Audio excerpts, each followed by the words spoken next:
যে বই ১০০ বছর ধরে চলে তাকে ক্লাসিক বলা যায়, কিন্তু যে বই ২৫০০ বছর ধরে চলছে বুঝতে হবে তা কালজয় করে ফেলেছে।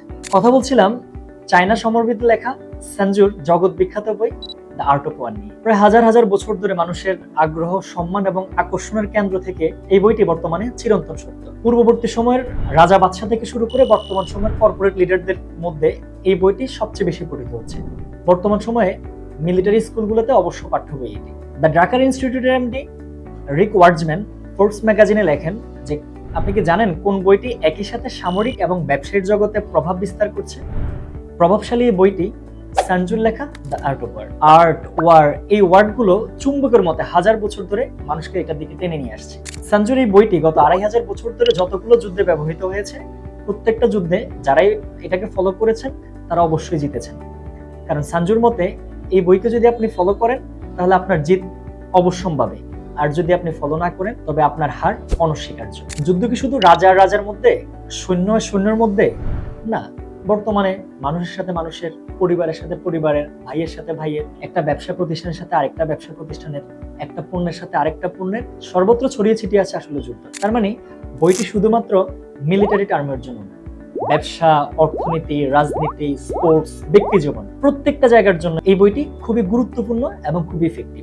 এই বইয়ের দুটো গুরুত্বপূর্ণ বৈশিষ্ট্য হচ্ছে সানজু তার এই অব্যর্থ মূলনীতিগুলো খুব স্পষ্ট, স্ট্রেট কাট এবং টু দা পয়েন্টে আলোচনা করেছে। তার মূলনীতিগুলো ব্যাখ্যা করতে গিয়ে সানজু কোনো প্রকার ভঙ্গিবাদ বা ছলচাতুরির আশ্রয় নেননি।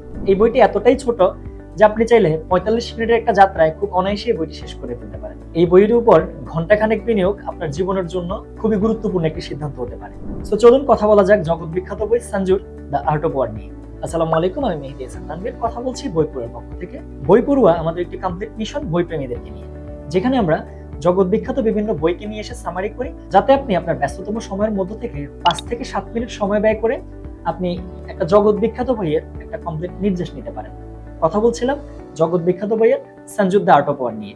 আজকে আমরা সানজুর দ্য আর্ট অফ ওয়ারের প্রায় ৭ থেকে ৮টা মূলনীতি নিয়ে আলোচনা করব, যে মূলনীতিগুলো যদি আপনি আপনার জীবনে অ্যাপ্লাই করেন আপনার জয় নিশ্চিত, কিন্তু যদি আপনি এগুলোকে এড়িয়ে যান আপনার হার কেউ আটকে রাখতে পারবে না। সানজুর প্রথম মূলনীতি, কাউকে না হারিয়ে জিতে যান। সানজু ব্যাখ্যা করেন শত যুদ্ধে আপনি জিতার মধ্যে কোনো বীরত্ব নেই যদি সেখানে ওই রাজ্যকে ধ্বংস করে ফেলা হয়। বীরত্বটা তখনই যখন ওই রাজ্যকে ধ্বংস ছাড়া অক্ষত অবস্থায় কেউ জিততে পারে। এখন আপনি এটা আপনার ব্যক্তিগত জীবন অথবা ব্যবসায়িক জীবন যেখানেই প্রয়োগ করতে যান, আপনাকে অন্যকে বা আপনার কম্পিটিটরকে বা আপনার প্রতিপক্ষকে ধ্বংস না করে তাকে জিতে ফেলার মধ্যে রয়েছে আপনার আসল বীরত্ব।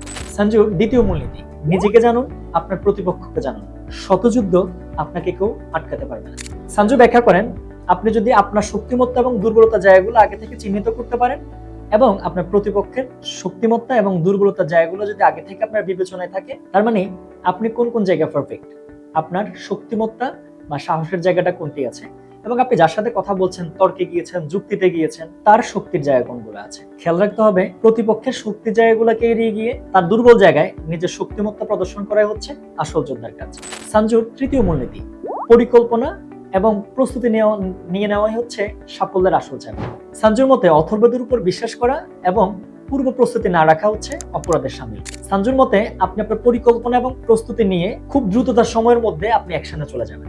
ঠিক আপনি আপনার জীবনে, এটাকে ব্যবসায়ী হোক অথবা ব্যক্তি জীবনে, যেখানে আপনি অ্যাপ্লাই করতে চান, যা আপনি অর্জন করতে চান, তার জন্য পূর্ব পরিকল্পনা এবং সম্পূর্ণ প্রস্তুতি নিয়ে দ্রুত গতির সাথে আপনাকে ঝাঁপিয়ে পড়তে হবে। সানজুর পরবর্তী মূলনীতি, ময়দানে নামার আগেই মস্তিষ্কে জয় নিশ্চিত করে ফেলো। The greatest champion Muhammad Ali একটা খুব চমৎকার কথা বলতেন যে রিংয়ে ঢুকার আগেই আমি আমার অর্ধেক যুদ্ধ জিতে যাই।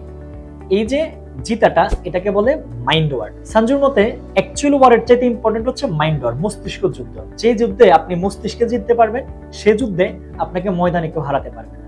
তাই জীবনে যাই অর্জন করতে চান, আগে থেকেই মস্তিষ্কে যদি আপনি জিতে যেতে পারেন, তবে ময়দানের যুদ্ধের অর্ধেক কাজ আগেই শেষ। সানজুর পরবর্তী নীতি, যা কিছু অর্জন করতে চান তার জন্য আগে থেকে মূল্য পরিশোধ করতে প্রস্তুত থাকুন। এই পৃথিবী একটা গিভ এন্ড টেক পলিসিতে চলে, আগে দেন এরপরে নেন। আমরা যদি অক্সিজেন নিতে যাই, তার জন্য কিন্তু আগে কার্বন ডাইঅক্সাইড ছাড়তে হয়। তার মানে আপনি যা যা জীবনে পেতে চান তার জন্য সঠিক মূল্য পরিশোধ করাটাই হচ্ছে আপনার সত্যিকার বুদ্ধিমানের কাজ। আমাদেরকে খেয়াল রাখতে হবে আমরা আজকে যেখানে আছি তা গতকালকে মূল্য পরিশোধের কারণে, আর আগামীকালকে যেখানে যাব তা আজকের মূল্য পরিশোধের কারণে। তাই সঠিক মূল্য পরিশোধই পারে আমাকে কাঙ্ক্ষিত গন্তব্যে পৌঁছে দিতে। সানজুর পরবর্তী মূলনীতি, সবচেয়ে সেরাটা প্রত্যাশা রাখুন, কিন্তু সবচেয়ে বাজেটার জন্য মানসিকভাবে প্রস্তুতি নেন। এটা অনেকটা ল অফ ফ্রিকশনও বলতে পারেন, অনিশ্চয়তার তত্ত্ব, যেটা পরবর্তীতে দা ওয়ার বইতে এসেছে। যে তত্ত্ব অনুযায়ী সঞ্জু ব্যাখ্যা করেন, আপনি যত ভালো প্রস্তুতি নিয়ে রাখুন না কেন, যুদ্ধের ময়দানে কোনো কিছুই আপনার পরিকল্পনা মাফিক ঘটবে না। যুদ্ধের ময়দানে অনেক কিছুই ঘটবে আপনার পরিকল্পনার বাইরে। ঠিক সেম ভাবে আমাদের জীবদ্দশা আমরা যত ভালো প্রিপারেশনে নিয়ে থাকি না কেন, মাঝে মাঝে এমন অনেক কিছু ঘটে যায় যা আমাদের আসলে নিয়ন্ত্রণের বাইরে। সঞ্জুর পরবর্তী মূলনীতি, নিজের চরিত্রে নেতৃত্বের গুণাবলী নিয়ে আসুন। মানুষ জগতের সবচেয়ে জটিল প্রাণী। এই জটিল প্রাণীকে আয়ত্ত করাটা একটা মস্ত বড় শিল্প।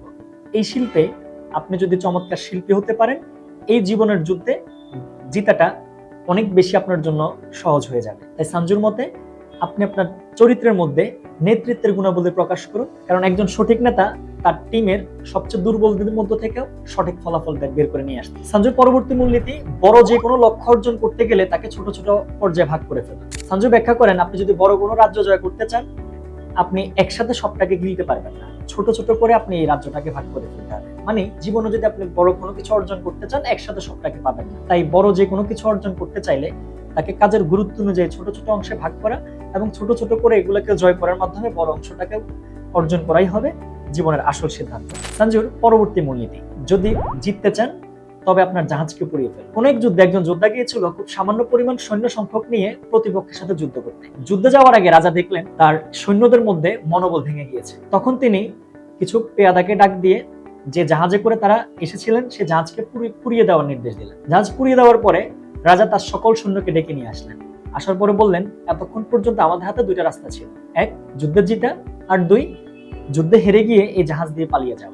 কিন্তু এই মুহূর্তে আমাদের কাছে মাত্র একটাই রাস্তা, সেটা হচ্ছে যুদ্ধে আমাদেরকে জিততে হবে, কারণ পিছনে ফিরে যাওয়ার সকল রাস্তা বন্ধ হয়ে গিয়েছে। আশ্চর্যজনক হলেও সত্য, ওই যুদ্ধে কম সংখ্যক সৈন্য নিয়েও রাজা ওই যুদ্ধে জিতেছেন, কারণ প্রত্যেকের মাথায় তখন একটা জিনিসই চলে এসেছিল যে আমাদেরকে বাঁচতে হলে জিতার কোনো বিকল্প নেই। ঠিক সেম ভাবে আমরা আমাদের লাইফে যখনই আমরা এগিয়ে যেতে চাই তখন পিছনে একটা রাস্তা খোলা রাখি। প্রায় বলতে শোনা যায় যে আমি হয় এটা করবো না হয় ওটা করবো। এই ব্যাপারটাকে সঞ্জু খুব শক্তভাবে দমন করার জন্য বলেছেন যে আপনি যা অর্জন করতে চান তার জন্য পিছনে ফেরার সকল রাস্তা বন্ধ করে দিন, কারণ পিছনে ফেরার রাস্তা বন্ধ হয়ে গেলেই একজন মানুষের ভিতর থেকে তার সেরাটা বের হয়ে আসে। সঞ্জুর আর্ট অফ ওয়ার কোনো রূপকথার কাল্পনিক গল্প নয়। 2500 বছর ধরে যুদ্ধের ময়দান, ব্যবসায়িক জীবন, ব্যক্তি জীবন, সর্বত্র এই বইয়ের প্রয়োজনীয়তা উপলব্ধি করা যায়। এই বইটা আপনার সংগ্রহে রেখে সামান্য কিছু সময় তার উপর বিনিয়োগ করা আপনার জীবনের সবচেয়ে বুদ্ধিমানের সিদ্ধান্ত হবে। আপনার জন্য শুভকামনা।